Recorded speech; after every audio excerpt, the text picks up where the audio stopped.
सूत जी महाराज कहने लगे, हे सौनक जी, श्री सुखदेव जी के इतना कहने से, यानी सुखदेव जी जब राजा परीक्षित को कथा सुना रहे थे उस समय जैसे ही इतना उन्होंने कहा और वहां उनके कहने से महाराज प्रसाद जय प्रहलाद, बलि, उद्धव, अर्जुन सहित सब महाराज प्रकट हो गए।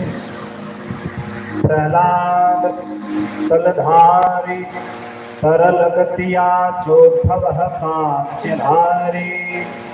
महाराज प्रहलाद ने ताल बजाया, उद्धव ने विजय घंट बजाए, नारद ने वीणा बजाई, अर्जुन ने राग उठाया, इंद्र ने मृदंग बजाया और सब देव जय जयकार करने लगे। सभी लोग खड़े होकर के भगवान का कीर्तन करने लगे। सुखदेव जी भी खड़े होकर के महाराज भगवान का कीर्तन करते और कथा से पहले कीर्तन ही किया। तदंतर श्री हरि ने कथा श्रवण से भक्तों के मनोरथ सिद्ध होने का वरदान बताया। कहा जो हमारी कथा महाराज भक्ति भाव से श्रवण करेगा उसका मनोरथ सिद्ध होगा। अब भागवत जी की कथा कई भक्तों ने सुना है, आगे कथा की चर्चा आएगी।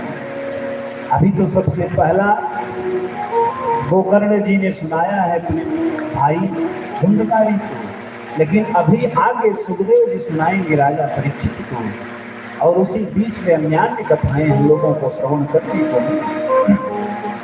सूत जी महाराज बोले, संसार में प्रत्येक वस्तु प्रत्येक को महाराज प्राप्त होती नहीं है। जरूरी नहीं है जो चीज इनको मिल रही है वही आपको भी मिले, जो हमको मिला है वही को मिले। सबको एक जैसा सब कुछ मिलता नहीं है। एक जैसा न तो किसी को शरीर मिला है और न एक जैसा किसी का स्वभाव है, न एक जैसा किसी का मन है। सब में कुछ न कुछ परिवर्तन रहता ही है। श्रीमद् भागवत की कथा भाग्यवानों को ही सुनने को मिलता है, सबको सुनने को नहीं मिलता।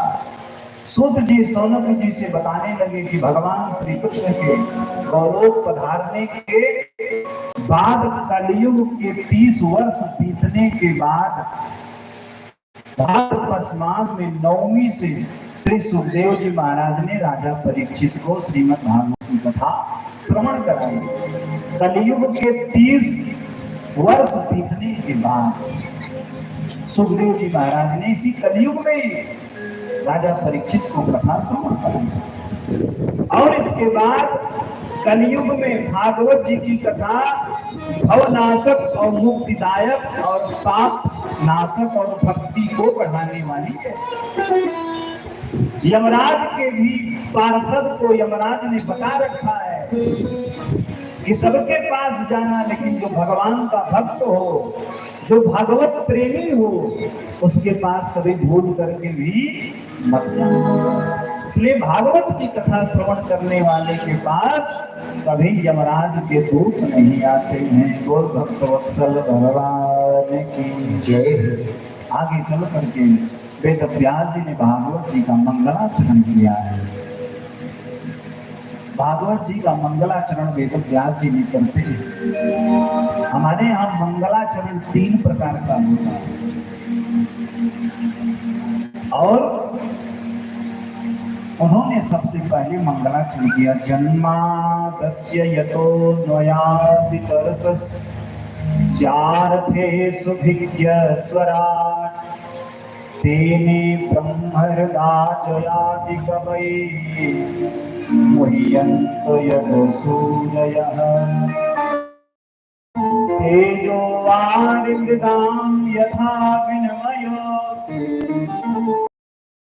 त्रिशर्गो मृषाम् धाम्ना स्वेन सदा निरस्तकुहकम् सत्यं परं धीमहि। वेद व्यास जी ने सत्य की वंदना। क्यों? वेद व्यास जी ने विचार किया, कितना बड़ा पुराण लिखने जा रहा हूं, अगर मैं किसी देवता का मंगलाचरण करता हूं तो देवियां नाराज हो जाएंगी। अगर मैं देवताओं की वंदना करता